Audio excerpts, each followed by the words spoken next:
Allahu Ekber. Allahu Ekber. Allahu Ekber.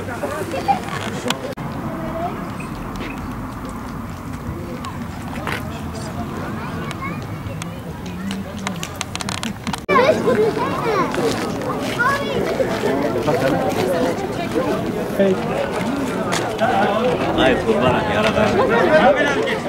Niye mı geldi? Anneyle babası gelsin.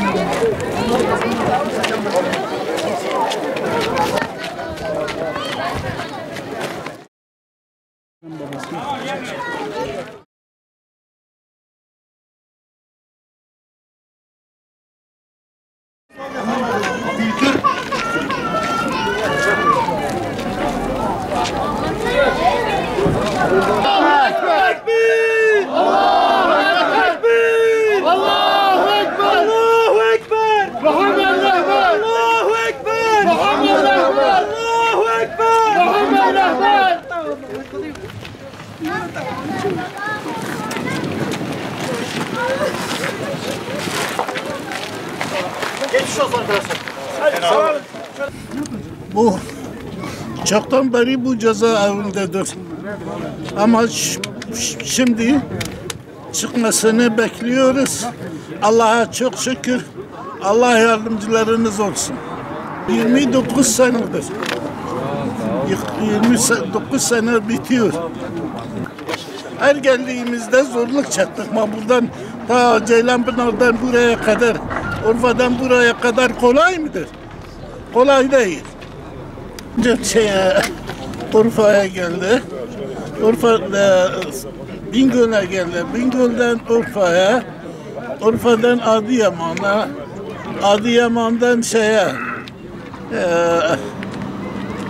Adana'ya, Adana'dan Elbistan'a, Elbistan'dan kendi parasıyla geldi. Adıyaman'a geldi.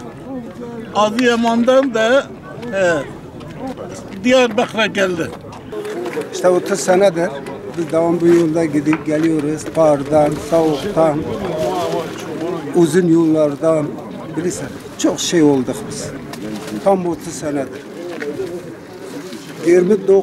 2 ay. Diyarbakır'a gittik, Bingöl'e gittik, kaç sene kaldı. Antep'e gittik, kaç sene kaldı. Adana'ya gittik, kaç sene kaldı. Adıyaman'a gittik, kaç sene kaldı. Hepsi bu yollarda devam gidiyordu. 15 gün sefer, bir ay.